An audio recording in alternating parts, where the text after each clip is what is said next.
Hi, folks. Here back here again to show you a little more about interest as far as payments and what that's going to do. Um, as far as if we were to take a loan out for a car or a loan out for a house, how that's going to look. And I'll also be able to talk a little bit about how credit score might impact this. Um, and mess around with different interest rates and things like that. So this is something I built, I think it was maybe a year or two ago for my intro to stats class. And in fact, the students actually were given the codes to program this as well. So this was back when we had Excel. Since updated it to Google Docs, Google Sheets, I should say. And so what we basically do is we look at different possible loans and how the interest rate and how the time can impact it and how much extra you should expect to pay beyond the principal um, due to the cost of borrowing money. Now, some of the students in my other classes have asked, well, how can you avoid this interest? How can you avoid paying extra? There's some deals out there where it's 0% interest rate, very rare. Some car loans will do that, but of course, they'll have a higher purchase price to make up for it. Okay, so the other way to avoid interest is if you don't borrow money. Now that is not realistic for the typical consumer out there. So as long as we understand that interest is a factor, it's part of borrowing money, we can account for it, we can prep for it, and it's not terrible. But our credit score will make our interest rates a little bit more favorable, so it will lower that total interest a little bit. So let's take a look at a couple car loans. What we can do with this purchase price is, let's say we buy a used car, or we even maybe do a trade in or something like that. So we'll just start with a $10,000 purchase price of a car. Most In most cases, you'll have to have some sort of down payment. So we want to do as low as they'll possibly let us in most cases. So let's say it's just an $800 down payment. Okay, that means you would then borrow, or finance is the word they're going to say. Finance is the term, is you're finance $9,200 in this case. So the cost of the vehicle is 10,000. We put a down payment of 800, and we then finance 9,200. Now that's the initial amount borrowed. Now the interest rate is a factor of is it a new car? Is it a used car? How much would the car be worth throughout the life of the loan? So some cars lose value quicker. Now, when a car loses value, that's a greater risk to the lender. Uh, you know, there's a lot of factors involved here. So a smaller car might have a higher interest rate because it loses value quicker than, say, an SUV or a truck or something like that. Just how it works. It's a little strange, but that's what it is. So let's say this is probably a used car that's going to lose value very quickly. Your interest rate is going to be slightly higher, and let's say your credit score is average, 680-ish, something like that. So what's going to happen is we're going to end up drawing maybe a 5.75 APR. Now you're going to have to be able to pay this off in, say, 4 to 5 years, depending on whether it's a used car or not. So let's call it 4 years. Compounded, what that means is we're going to recalculate it every month. That's very typical.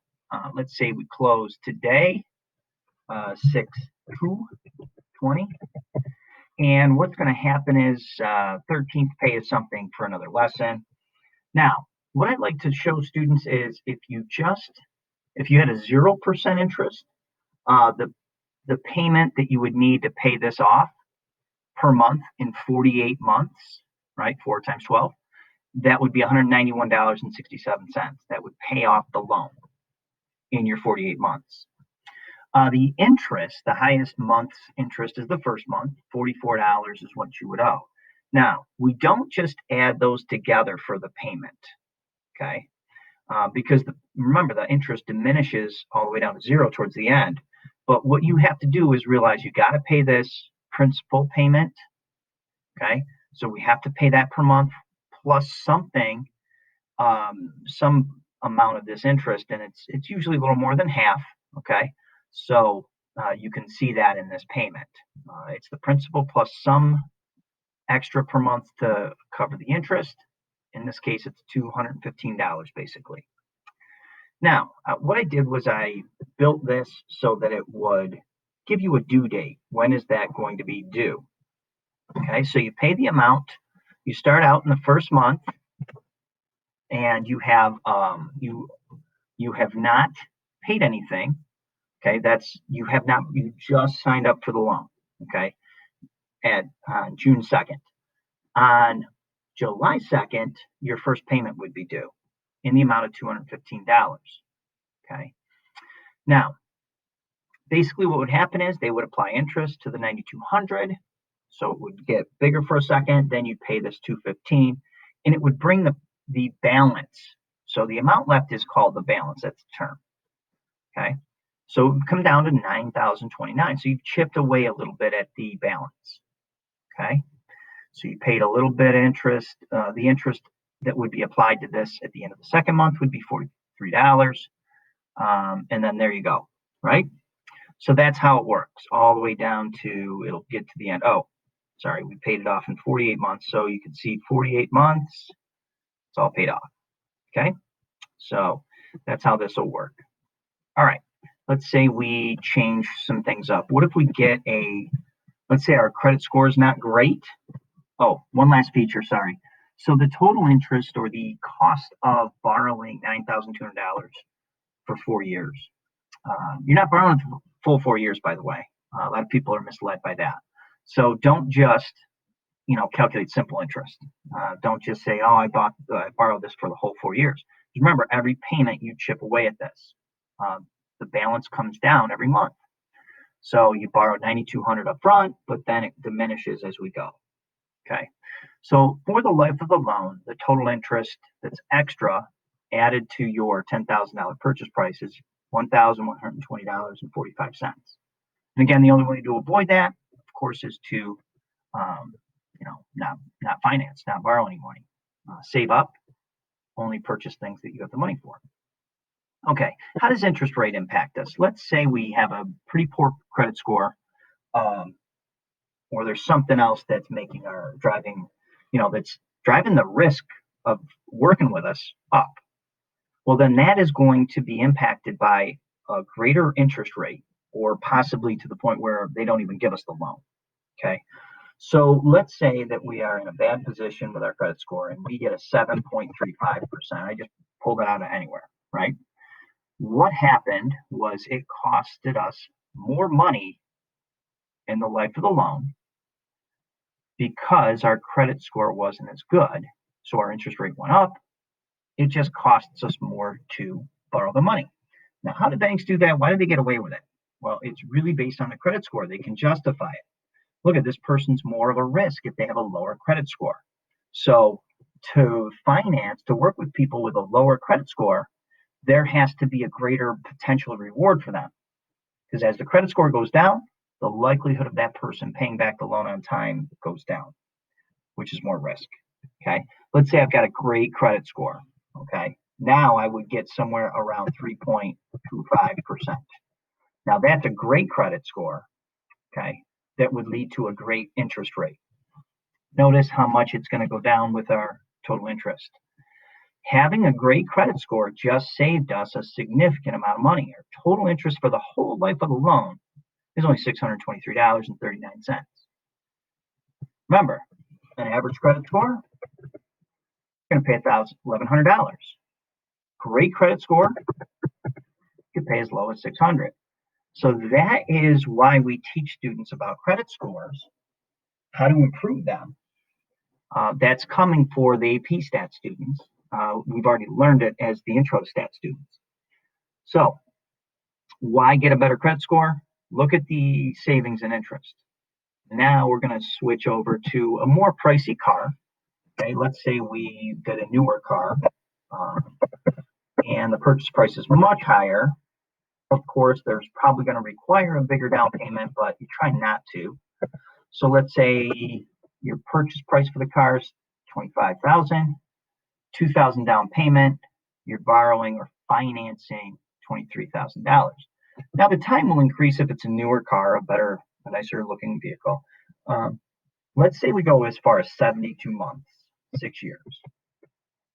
Okay, the interest rate, let's say you have an average to above average credit score, you're going to get about 5.75 is typical right now. Okay, now the big difference here is, remember the other one where we borrowed $9,000, our total interest for the life of the loan was $1,100 for this interest rate. Now the time extended, so that means you borrow the money longer. It's going to increase the interest, as well as the principal of the loan being significantly higher. So those two factors made this total interest much greater. Now, of course, if we cut down how long the loan is for, we diminish that quite a bit. Okay. Now, I've worked with people on this before, and they said, well, why don't we just cut down the time so we have less interest? Look at that payment. If you try to pay this off in 4 years, you're going to be looking at a $537 payment. Not everybody can afford that for a car, right? So if we extend the time, watch the payment go down. Okay. Now, if we go for 6 years, we extend how long that we borrow it for, but we also give ourselves a more manageable payment. Well, how do you get the benefit of, that saved interest? This is a trick, but it's a legal one. It's legal. It's whatever you want to do. If you want to pay it off in 4 years, this is what I try to suggest to people. Pay it off in 4 years, go ahead. Find out what that payment amount would be, $537, right? Get the 6-year loan at $378. It's a lower payment, but go ahead and pay $537 a month. Just tell them when you make your payments, hey, throw the extra at the principal or the balance of the loan. So then it brings down, it still gives you the same interest that a 4-year loan would be. So if you make a payment as for the 4-year loan, it's higher, it chips away at the interest the same, and you still get that benefit. Now, why do I tell people just keep it at the 6-year time frame if you can? You can always pay more per month, but if something goes wrong in your finances, you're only forced to have a minimum payment of $378. You don't want to have a forced payment of $537 and then something go wrong in your finances for a few months. Okay, so go for the longer one. You can always pay more per month if you want to shorten that up. Now, what does a great credit score do for us? Ready? We're going to keep the time. The interest is going to go down significantly because we're going to show somebody that has a great credit score. This is an average one with 575. Somebody with a great credit score is going to draw a lower interest rate. Let's go 3.45. Okay. They've saved a significant amount of money just because they had a great credit score. You've heard the term the rich get richer. Well, it's not really the way it is. There's people that have an understanding of money and they borrow, I guess, responsibly. So then they get a reward for that. They get a better interest rate. And look at how much they save. Let's go back to the 575. It's about $2,500 in interest. Go to 575 again. It's an average credit score. Costs another $1,750 for the life of the loan, $1,750, just because they have a not as good of a credit score. Now let's look at somebody's got a terrible credit score. Let's go 7.5. That interest penalty is huge. So they only borrowed $23,000, but they're going to pay an extra $5,632. So pretty significant how much they're going to have to pay extra. Okay, now let's go to a house payment. Let's say that we borrow $80,000. You got to put a little bit down. Let's say with the down payment of $4,000.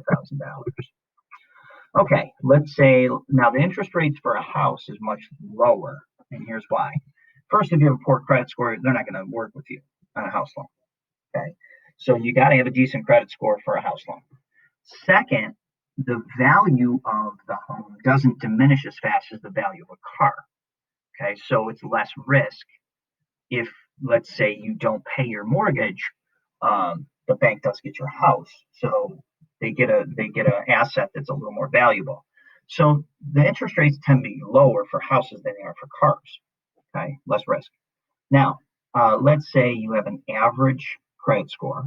Okay, you would probably right now get about a 4.75%. But now look at this payment. That's because we have not accounted yet for the time. Okay, so the time is going to be typically for 30 years. All right, now this doesn't look right. Your parents are probably going to say, "Wait a minute, that's not my mortgage payment. That's not even close." Okay, that is because the monthly taxes are not involved in there. Okay, so that's for an $80,000 house, right? Put 4,000 down, so you're financing 76,000 at a 4.75 interest rate, 30 years. Just for the loan, okay, it's 396, $400 basically, right? Your taxes and insurance and all that other stuff is usually in an escrow account that you also pay another probably $450, $500 for. So yes, their total payment's probably closer to 950 if they have this situation. So please understand that there's things missing. Okay, there's definitely things missing in this payment. It's not the typical escrow account with with the taxes and insurance involved. Okay. Now, what does a poor credit score do to us? Well, first, you might not qualify, but let's say you do, and you have like a 625. Oh, by the way, the interest for the 4.5 was $66,000. Why is that so high? It's because you're borrowing the money, a lot of money, for 80,000 or $76,000, and it's for 30 years. Remember, so we're borrowing it for 30 years. It's a long time. And if you remember in the other video, I said, uh, you know, interest and investments, those are exponential. So as your time increases, remember that graph really takes off as you go further and further in the X direction. Okay, so this is a big, big amount. Now you'd want to try to minimize this, and there's ways to do that, but watch it go up. Now, 625, you're going to pay more than, not only are you going to pay the principal, but you're going to probably pay more than that now in the interest. Here we go. We're at it. So the principal, how much you borrow, 76,000. The interest that you're going to incur on that is going to be $92,000. The interest is going to be more than the principal. You're going to pay double. You're going to pay for the house more than twice. Okay. Let's try a really great credit score. Let's say you have a great credit score. You'd be down to like 3.27525. We'll just say 3.25. What a difference. Having a great credit score went from $90,000 in total interest over the life of 30 years to $43,000. So that credit score idea that I was teaching, again, the intro students, AP, you're going to get that. What a savings that can be. So we really want to take care of our credit score and do a great job of establishing credit at an early age. That's that secure credit card when you first hit 18. So let's do things really well before we try to get into house purchasing. Now, there's some people out there that ask me, well, what about cutting this down to a 15-year time frame? Now, remember, you still got to pay taxes and insurance. So 330 is just for 30 years. $330 a month is just for the mortgage. Then there's still another $450 out there for taxes and insurance in this area. Okay. Now, if we go to 15 years, the payment goes way up. Now, the interest does go way down. Remember, time. If we cut the time down, we cut a lot of the interest down. We're not borrowing the money as long. So the interest comes way down. Okay. Let's go back to an average credit score, 5.75. Still going to be $36,000 or $37,000. big payment though. This is going to be hard to keep up with. So what do I tell people? Calculate the 15-year timeline. Shoot for paying $630 a month, $600 a month, whatever. You'll still get the interest savings, okay? But apply for the 30-year loan. Ready? You're going to lose a little bit on the rate, okay? They're going to bring your rate up a little bit for a longer loan, but you're going to be required only to pay $440. So if you have a rough month, you don't have to pay that $600 that you set yourself out to pay. Okay, so there's some strategies out there to minimize interest. Pay ahead if you can. Pay principal payment, or we'll call it principal payments. Call it balance. You're going to apply it to the balance of the loan. So there's some strategies out there, and what I'm hoping is for you guys to see this. We'll talk about equity and things like that in another session. Just wanted to show you this nice tool that we built, and hopefully this gives you a sense of payments and how interest is such a factor in what we decide to do financially. Thanks so much for tuning in, and I hope this was helpful.